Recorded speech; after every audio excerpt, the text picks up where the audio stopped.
शिखर में धूप तो होगी, गर चल सको तो चलो, किसी के वास्ते राहें कहाँ बदलती हैं, तुम अगर खुद को बदल सको तो चलो।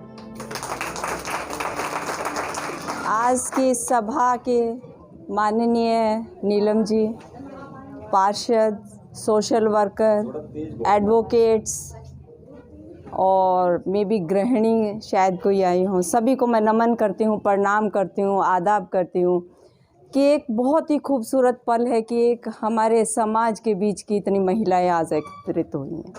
बहुत ही बड़ी अचीवमेंट और वेरी सरप्राइज्ड कि ये सब अपनी कम्युनिटी के हैं, कहाँ छुपे हुए हैं। बहुत कम अवसर मिलते हैं कि इस तरह से अपने समाज के लोगों से मिलने के। ये बात बिल्कुल सच्चाई है कि हमारी कम्युनिटी ने बहुत स्ट्रगल करके ये स्टेज पाई है। फिर हम एक दूसरे के बैक फुट पे वाई द रीज़न इज़, एक आदमी जो यदि कोई अच्छा करता है उसको आगे लेके आओ, उसको के प्रेरणा के रूप में लो, उसको एक रोल मॉडल के रूप में लो। समाज में इस धरती पर हर आदमी को अच्छे और बुरे दिन देखने पड़ते हैं। अच्छा और बुरा क्या है? दिमाग की सोच है। दिमाग की सोच, मन खुश है तो सब कुछ है।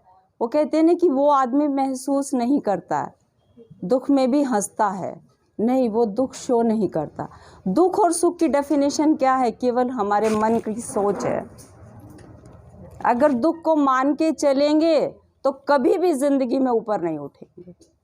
आप अपने प्रयास जारी रखिए, कभी भी ज़िंदगी में हार नहीं होगी। बाबा साहब अम्बेडकर की आज एक प्रेरणा, हम सब यहाँ बैठे हैं, क्या उन्होंने स्ट्रगल नहीं किया था? पूरे वर्ल्ड में नाम है आज उनका। उन जितना स्ट्रगल तो हमारे में से कोई नहीं कर सकता। लेकिन हमारे अंदर एक सबसे बड़ी भूल ये है कि ज़िंदगी में जो नहीं मिला उसके लिए तड़फते हैं, लेकिन हमें ये नहीं पता जो मिला है उसको कैसे यूज़ करना है। ये सच्चाई है, जो मिला है उसी में ही आप लाखों में एक हो। अगर उसको सही से सहेज कर रखो, उसका सही से उपयोग करो। हर इंसान के लिए जो क्लाइमेक्स पर जाते हैं 24 घंटे ही मिले हैं, सभी के लिए 24 घंटे हैं। उस पर क्लाइमेक्स पे भी जाता है इंसान और ज़मीन पर भी रहता है। तो क्या है, हम क्यों नहीं कर पाते? क्यों हमें सोने की आदत पड़ी है, खाने की आदत पड़ी है, और फिर हम अपने बस हैंड टू माउथ ये। लेकिन मैं फिर भी अपनी कम्युनिटी के लोगों को कहना चाहूँगी, हमने बहुत स्ट्रगल किया है। हमारे पास कोई पेरेंटल ज़मीन जायदाद किसी की नहीं है। जो आज आप सब बैठे हो, जो चेहरे आपके दिखाई दे रहे हैं, ये सब आपकी अपनी कमाई है। हमने कोई पुरखों से नहीं लिया, अपनी मेहनत से लिया, अपनी कलम से लिया है ये हमें एक प्रेरणा मिली है डॉक्टर भीमराव अंबेडकर से कि उन्होंने जो किया, उन्होंने एक रास्ता बनाया लड़कियों के लिए, SC BC के लिए। उसी रास्ते पर हम चलते गए। कहीं ना कहीं रिजर्वेशन का भी बहुत बड़ा रोल है। हमें लगता है कि हाँ, हम उसके कारण कहीं आगे बढ़े हैं, इसको हमें कहीं डिनाई नहीं करना चाहिए। ठीक है, जनरल कम्युनिटी के साथ compete करते हैं तो बात अलग है, अदरवाइज़ कहीं आज मैं 56 ईयर्स ओल्ड हूँ। मीडिया भी मुझसे बात करते हुए बड़ा हैरान है। मैं मिसेस इंडिया इंटरनेशनल 2022 हूँ। और जैसा कि नाम से ही प्रतीत है, मिसेस शादीशुदा लड़कियाँ। तो 23 साल की बच्ची भी मेरे साथ कंपटीशन में थी और मैं 56 की थी। और ये नहीं कि आप क्या कर रहे हैं, मैं क्या कर रही हूँ, सब कुछ सामने होता है, सबको पता चलता है। जब भी हम अपना इवेंट करके आते हैं तो ऑडियंस भी हमसे मिलने के लिए आतुर रहती है कि मैम आप बहुत अच्छा बोलते, मैम आप बहुत अच्छा प्रिपेयर करके आए हो, मैम आपका क्वेश्चन आंसर राउंड बहुत अच्छा गया। ऑडियंस हमें बता देती है कि हम कहाँ स्टैंड करते हैं। तो कैपेबिलिटी किस में नहीं है, सब में है। आप सभी बहुत खूबसूरत है, आप सभी टैलेंटेड हैं। कमी कहाँ है? कि हमारे अंदर वो चीज़ नहीं है कि हम अपने आप को खूबसूरत प्रेजेंट कर पाए। हर आदमी खूबसूरत है, किसी को भी देख ले, मैं बहुत खूबसूरत नहीं हूँ, मैं बहुत टैलेंटेड नहीं हूँ, लेकिन मैं खूबसूरत और टैलेंटेड अपने आप को प्रेजेंट करना जानती हूँ। और इसमें सबसे बड़ा रोल है आपका कॉन्फिडेंस। आप खड़े हैं, किस पोस्चर में खड़े हैं, आप बात कर रहे हैं, किस पोस्चर में बात कर रहे हैं, आपकी वे ऑफ टॉकिंग में वर्ड्स क्या है, आपका क्वेश्चन आंसर का लिमिटेड वर्ड में आप आंसर दे रहे हो, आप टैलेंट कितना जानते हो, आपका कॉन्फिडेंस कितना बिल्ड करेगा। ये बहुत सारी महिलाएं आज मेरे सामने बैठी हैं, सब शायद मेरे से बहुत ज़्यादा इंटेलिजेंट हैं, लेकिन यदि मैं किसी को ये कह दूं कि आप आके 2 मिनट 1 मिनट यहाँ पर बोल पाएँ, तो शायद कम लोग हिम्मत कर पाते हैं। क्यों? आप में क्या कमी है? शायद आप मेरे से बहुत अच्छे हैं, दिक्कत कहाँ है? अपने बच्चों को, अपने साथी को, अपने बहन भाइयों को हमेशा प्रेरित कीजिए कि वो आगे बढ़ के काम करें। स्टेज फोबिया सबसे बड़ा जिंदगी की कमी है। जो स्टेज पर बोलते हैं वो बहुत विलायती नहीं होते, एक प्रैक्टिस होती है। आपका बच्चा कुछ करा, अरे वाह बेटा बहुत अच्छा किया आपने, वेरी गुड। कभी भी बच्चा, अक्सर क्या है कि मैं माँ हूँ, पड़ोस मेरे बच्चे के 60% नंबर आए हैं, पड़ोस में 70% बच्चे के नंबर आए, मैं हमेशा अपने बच्चे को कोसने लग जाऊँगी, वाह शायद मेरे 60 भी नहीं थे। और 60 वाला कोई 70 वाला कोई बहुत बड़ा IAS ऑफिसर नहीं बन जाएगा जो 60 वाला पीछे रह जाए। किसी भी सक्सेसफुल आदमी की स्टोरी उठाकर देख लीजिए, वो हमेशा स्कूल लाइफ में एवरेज रहा है। और आर्ट्स का बच्चा, 3rd डिविजनर बच्चा हमेशा IAS बनता है। और जो मेडिकल लेते हैं, इंजीनियरिंग बनते हैं, उनके पास तो पर्टिकुलर सब्जेक्ट होता है, फिजिक्स केमिस्ट्री बायो। और आर्ट्स वाले के पास तो बहुत सारे सब्जेक्ट हैं जो वो अपने कंपटीशन में ले सकता है। सबसे पहले तो अपने आप से प्यार करो, अपने परिवार से प्यार करो। इंसान खुद से प्यार करेगा, वो दूसरों से भी प्यार करेगा। ये काम मुझसे नहीं होगा, बहुत आसान टास्क है। मेरे ही बहुत सारे साथी कहेंगे, अरे नहीं इस उम्र में, अरे घुटने दुखते हैं, अरे रैंप वॉक कैसे होगा। ये फैक्ट है, मन के हारे हार है, मन के जीते जीत। आज मैं भी वहीं 23 साल के बच्चों के साथ खड़ी थी, और ये भी बच्चियों को भी पता था कि हाँ ये मैम जो है बहुत अच्छा परफॉर्म कर रही हैं, कहीं ना कहीं पोजीशन ले जाएंगी। तो ये हमारे मन की सोच है। जवान और बूढ़ा क्या है, कौन सी डिमार्केशन लाइन है कि मैं 50 साल के बाद बूढ़ी हो जाऊंगी, 58 के बाद बूढ़ी हो जाऊंगी। आप काम करना छोड़ दो, आप आज ही बूढ़े हो गए। बहू घर में आ गई, कहेंगे अड़ोसी पड़ोसी, अरे बहू घर में आ गई, सास काम कर रही है, सास को उस पे चारपाई पे बिठा देंगे। थोड़े दिन बाद, 1-2 साल, उसके घुटने में दर्द है, कमर में दर्द है, ये सब सिस्टम शुरू हो जाता है। क्यों? मशीन है, इसको चलने दो। बहू क्यों सर्वेंट समझ रखी है? सास भी, मेरी मम्मी 85 की है, आज भी मम्मी से जितना काम होता है वो करती है, सब्जी काटना, ये करना। और हम कहते हैं नहीं मम्मा, जितना चलते हो, जितना हो सके जरूर किया करो। क्या करना है इस शरीर का?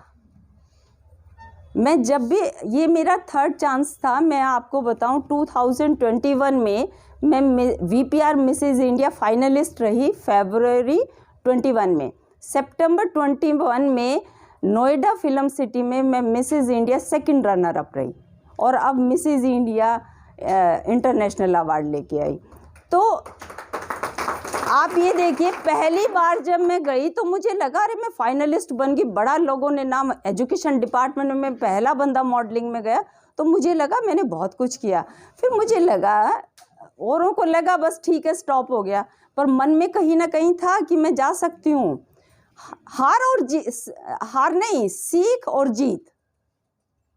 या तो आदमी सीखता है या जीतता है। जो पहला ट्रायल था वो कहीं ना कहीं बहुत कुछ सीख दे के गया है, और आज भी मन में ये है कि कोई कंपटीशन होगा तो मैं उसमें जाऊंगी। ये मन की सोच होती है। और मैं कह दूं कि नहीं मुझे तो खाना खा के सोना है, और सुबह 5 बजे मैं उठी हूँ, उसके बाद अपने मेवाड़ डिस्ट्रिक्ट में खुद ड्राइव करके गई हूँ, वहाँ पूरा दिन ऑफिस का काम किया और बैक डायरेक्ट यहीं आई हूँ। और अगर मैं जाके सो जाती हूँ तो आप लोगों से कैसे मिल पाती? जो कुछ आए हो समाज के लिए कुछ करो, अपने बच्चों के लिए। दूसरे देखिए, क्राइम और करप्शन कब आता है?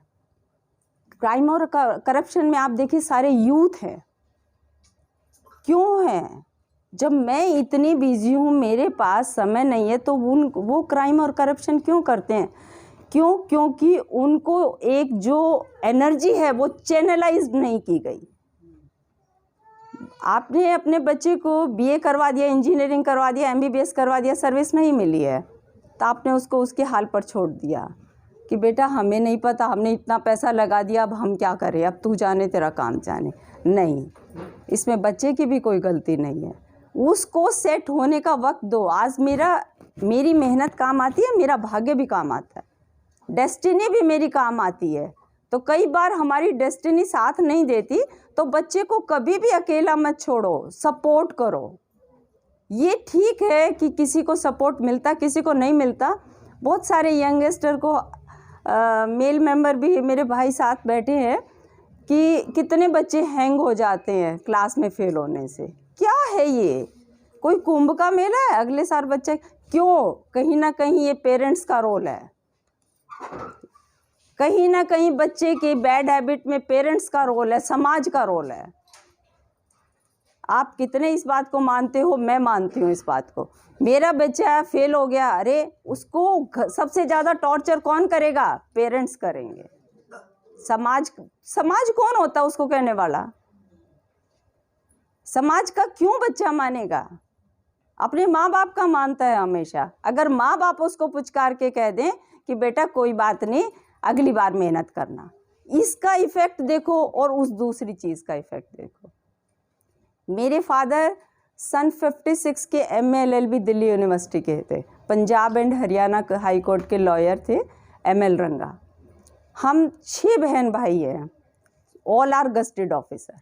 मेरी बड़ी सिस्टर IAS ऑफिसर है और मेरे ओरिएंटल इंश्योरेंस कंपनी में मेरे ब्रदर रहे हैं। सबसे बड़ी सिस्टर सेंट्रल स्कूल में प्रिंसिपल रिटायर हुई है। एक मैं हूँ, एक मेरी छोटी बहन डॉक्टर है। हमारे फादर ने 6 बहन भाई, आप ये देखिए 6 बहन भाई, आजकल 2 ही तंग कर देते हैं, 2 को ही थप्पड़ लगाते हैं। हमने अपने फादर को कभी भी हमें ऊंचे वॉल्यूम में बात करते हुए नहीं सुना। हम तो क्या कर रहे हैं? हम तो कुछ भी नहीं कर रहे। हमें 2 बच्चों के लिए भी ये सोचना पड़ता है, अरे ये तंग कर रहा है, डांट देते हैं, मार भी देते हैं। आप ये देखिए, पेशेंस की दात देखिए।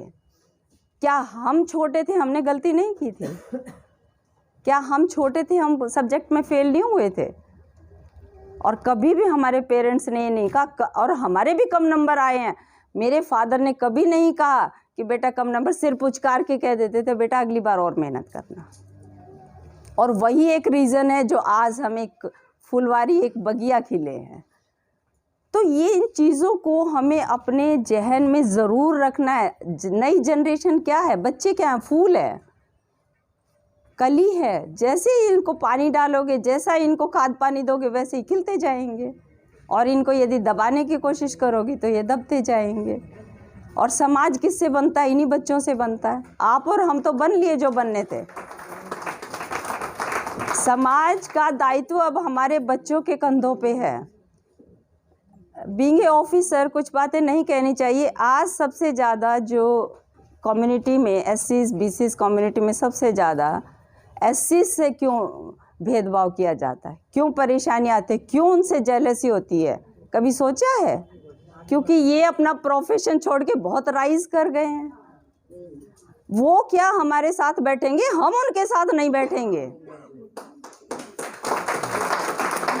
पहले जो होता था, हमने अपने फादर के से भी सुना है और हमने भी देखा है कि भाई कास्ट बेस्ड, कास्ट पूछ के बैठते थे, कास्ट पूछ के खाना खाते थे। अब देखो ना, आप वो क्या पूछेंगे, अब आप पूछोगे। और ये सब किससे आया? केवल एजुकेशन से।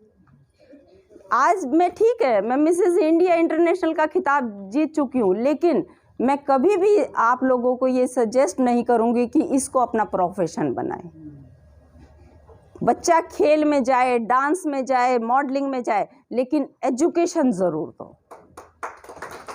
अपने हाथ में एक प्रोफेशन इतना स्ट्रॉन्ग रखो कि ये तो मेरी लाइफ का पिलर है, उसके साइड आप कुछ भी करो। और अक्सर होता था, देखिए हमारे कम्युनिटी में सबसे ज़्यादा गवर्नमेंट जॉब में आते थे। हमारे भी याद है जब हमारी बहनों के रिश्ते होते थे तो गवर्नमेंट जॉब, बिजनेस वाले का तो मतलब ही नहीं था। और क्योंकि हम लोग इतने साउंड नहीं थे कि उसमें क्या है, महीने वाले दिन सैलरी तो आएगी, ठीक है ना। और अब मैं तो ये कहना चाहूँगी, अब हमारे पास सब कुछ हो गया। अगर बिजनेस में भी कोई बच्चा जाना चाहे तो वहाँ भी भेजो, ऐसा नहीं है। अब अपना पाँव हर जगह जमाओ। अभी तक तो हमें लगता था कि हम केवल सर्विस कर सकते हैं, हम बहुत कुछ कर सकते हैं। आज जब मैं बहुत बड़ी बात नहीं कह रही, आज पूरे हरियाणा के एजुकेशन डिपार्टमेंट में मैं बहुत बड़ी शान बन के आई हूँ कि अपनी बड़ाई खुद मुंह से नहीं करनी चाहिए। एजुकेशन डिपार्टमेंट एक ऐसा डिपार्टमेंट है जहाँ मास्टर क्लास में पढ़ाने के अलावा कुछ नहीं करता। और लेडीज़ का तो ये शादी हुई, बच्चे हो गए और जी अरे मैं क्या मैडम जाने दो, छुट्टी हो गई, अरे मैडम मत रोको, बच्चों को देखना, ये देखना, उसके अलावा कुछ नहीं है। और वो भी इस एज में आके और इस मुकाम को हासिल करना बहुत बड़ी बात है। मैं आज भी कह रही हूँ कि कोई चीज़ मिल जाती है तो हमें लगता है तो बहुत आसान काम है, लेकिन मैं कहती हूँ बहुत टफ काम है। कि जहाँ वो यंगस्टर भी खड़े हैं, मैं भी खड़ी हूँ, और मुझे कितने राउंड वहाँ पर लेने पड़ते हैं और पॉइंट का फ़र्क होता है वहाँ पर। फिर भी हम ये सोचते कोई नहीं, अपना बेस्ट देते रहो, लास्ट में देखा जाएगा जो होगा। इसकी एक छोटी सी कहानी बताती हूँ कि हम लोग 21 पार्टिसिपेंट्स फाइनलिस्ट में पहुँचे थे 1581 में से। फाइनलिस्ट में जब पहुँचे तो जो भी राउंड थे हमारे हो गए। कुछ मेरे साथ जो फेसबुक पे जुड़े हुए हैं वो मेरे कुछ वीडियो देख रहे हैं। क्या होता है कि जितने भी फाइनलिस्ट होते हैं सबको सब टाइटल दिया जाता है, best smile, best dress sense, best hair. तो मिसेस मॉडल जो थी वो सबको स्टेज के पीछे बुला लिया कि आपका क्राउन सेरेमनी होगी। तो पीछे से बुलाने लगे, नीचे से स्टार्ट करते हैं, best smile, best hair, best personality, ये वो। लास्ट में हम लोग 4 बज गए। तो मैंने सोचा कल्पना पक्का सेकंड रनर अप है, तो उसमें से भी एक को बुला लिया। फिर मैंने सोचा फर्स्ट रनर अप हूँ, उसको भी बुला लिया एक को। और मैंने सोचा मिसेस इंडिया हूँ, उसको भी बुला लिया। रियली जब मिसेस इंडिया इंटरनेशनल का मेरा नाम बुला ना, एक बार तो मैं रियली ब्लैंक हो गई थी। ये बात थी कि मेरी पोजीशन ठीक है और अच्छा परफॉर्म किया है, पर इतना नहीं था कि गॉड इतना भी साथ देगा कि इतनी हाँ देखो काम तो है, पर फिर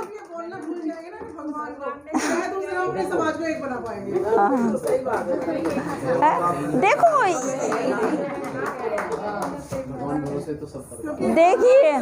देखिए हाँ, आपके क्वेश्चन का आंसर देती हूँ मैं। आपके क्वेश्चन का आंसर देती हूँ मैं। डेस्टिनी मानते हैं हम। मैं सबसे पहले सब बच्चों को ये कहती हूँ, आपकी मेहनत जो है वो आपकी किस्मत बनाती है। आज भगवान ने जो आशीर्वाद दिया है मुझे, वो कहीं ना कहीं मैंने मेहनत की है उसकी। आप ये मत समझो वो केवल भगवान या डेस्टिनी ही है। आज जो मैं मेहनत करती हूँ उसको आज इस काम के लिए नहीं, लेकिन मुझे पे ज़रूर करेगा डेस्टिनी इसमें। आप मेहनत करते रहो, ये मत सोचो कि मुझे आज ही फल मिल जाए, वो फल कभी ना कभी ज़रूर देगा। ये आपका एक्सपीरियंस अलग है, मेरा एक्सपीरियंस, मैंने बहुत नज़दीक से इन चीज़ों को देखा है। सच्चाई ये है कि आप समझ सकते हो कि इस एज में मैं जाके कहाँ रैंप पे खड़ी हो जाती। मैंने मेहनत की, स्कूल एजुकेशन में जी जान से मेहनत की है। स्कूल एजुकेशन से कुछ यहाँ साथी बैठे भी हैं, उनको पता है मैंने जी जान से मेहनत की है। एक बेस्ट ऑफिसर के रूप में मेरे को देखा जाता है, और बियॉन्ड मतलब जो डिपार्टमेंट काम था उसके बियॉन्ड भी मैंने बच्चों के एजुकेशन पे बहुत काम किया। तो कहीं ना कहीं पूंजी आपकी स्टोर होती है, अब नहीं तो कल। वो कहते हैं एक बार बच्चा फेल हो जाता दोबारा मेहनत करता पास होता है। तो इसलिए मेहनत करते रहो। अगर आप ये सोचते हो कि मेहनत कर दी और आज ही फल मिले, कई बार नहीं मिलता, कई बार लेट मिलता है इस चीज़ का। तो आपके भाग्य क्या है? चलो, भाग्य क्या है? जो आज हम कर रहे हो कल भाग्य है। यही डेस्टिनी है, यही सुपरनेचुरल पावर है, यही गॉड है, यही अल्लाह है, यही भगवान है। हर एक आदमी का अलग नाम है इसका।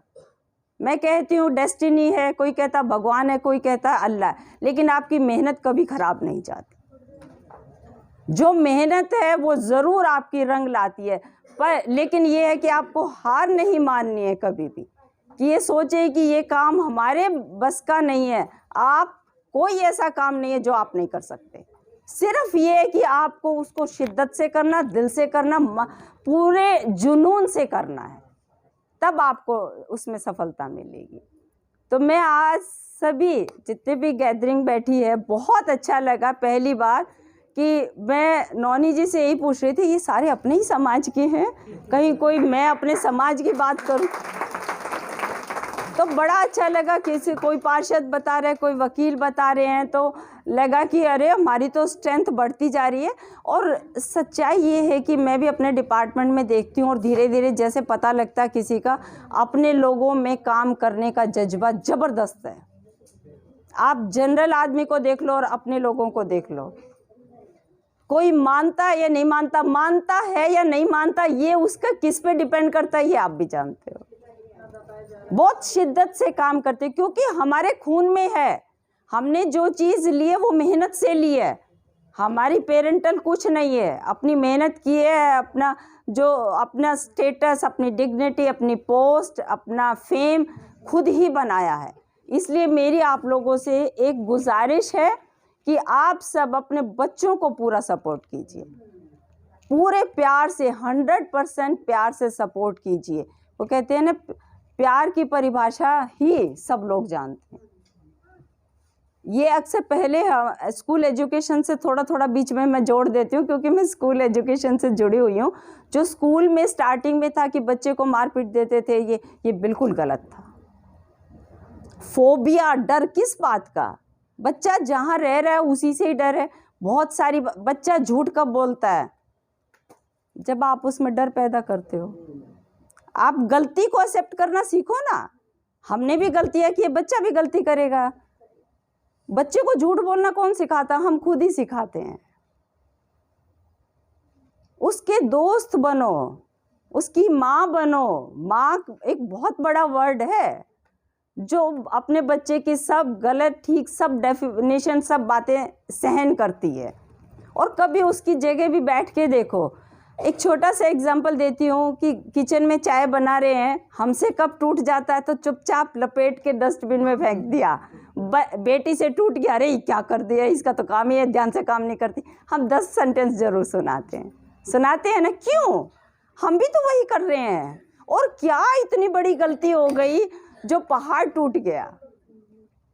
समाज में बहुत सारी गलतियां बच्चे करते हैं, स्कूलों में हमारे सामने बहुत सारी चीज़ें आती हैं। मैं एक ही सेंटेंस कहती हूँ, बच्चे को समझाओ, चुपचाप क्लास में बिठा दो, दूसरी लड़कियों को भी पता नहीं होना चाहिए। क्या उस लड़की ने कोई बहुत गुनाह कर दिया क्या? कितने बड़े लोग हैं, कितने समझदार लोग हैं, क्या वो गुनाह नहीं कर रहे? क्या हम नहीं कर रहे? ठीक और गलत क्या है? अरे बच्चे की तो हर चीज़ माफ़ करने लायक है, हम बड़ों को भी माफ़ करते हैं। तो हमारे समाज के लिए मैं एक ही प्रेरणा देना चाहती हूँ कि अपने बच्चों को एजुकेशन में ज़रूर आगे बढ़ाएं, जितना सपोर्ट हो सके। पैसा की कहीं कमी नहीं है, सिर्फ प्यार की ज़रूरत है, और प्यार से ही बच्चा आगे बढ़ जाएगा। और यदि कहीं किसी को मॉडलिंग में या इस तरह इंटरेस्ट है तो मेरे पास ज़रूर बात कर लेना। मैं एक ही बात कहूँगी, बेटा पहले तो अपनी एजुकेशन कर, उसके साथ ये चीज़ें चलाओ। ठीक है, फिज़िकल हेल्थ बनती है, डांस है, सिंगिंग है, करोगे, बच्चे का एक शौक़ उभरता है। अगर हम 1 घंटा पढ़ते हैं, 2 घंटा पढ़ते हैं, हम टीवी देखते हैं, इसकी बजाय अगर हम अपने बच्चे को सिखाते हैं, बेटा आधा घंटा डांस कर लो, सिंगिंग कर लो फॉर ए चेंज, वो अच्छी बात है कि टीवी से हट के बच्चा इन चीज़ों पे आएगा, मोबाइल से हट के इन चीज़ों, पबजी से हट के इन चीज़ों पे आएगा। ये एक अच्छी बात है। और कोई चीज़ गलत नहीं है। यदि आप ये समझ रहे हैं कि मॉडलिंग गलत है या डांस गलत है, सिंगिंग गलत है, ये बिल्कुल गलत धारणा है। पैशन हर आदमी नहीं कर सकता। अब मैं मेवात में हूँ, मेवात के मुस्लिम लोग मुझसे फ़ोन करके पूछते हैं कि मैम आप हमारे स्कूल में हमारी बच्चियों को प्रेरणा देने के लिए कब आओगे। जब वहाँ जैसे एरिया में भी वो अपने बच्चों की इतनी ग्रोथ चाहते हैं, उनको भी मॉडलिंग कितना पसंद आया, तो हम तो बहुत आगे निकल चुके हैं उनसे। चलो, बहुत बहुत शुभकामनाएं मेरी तरफ से, सभी को मेरा प्रणाम।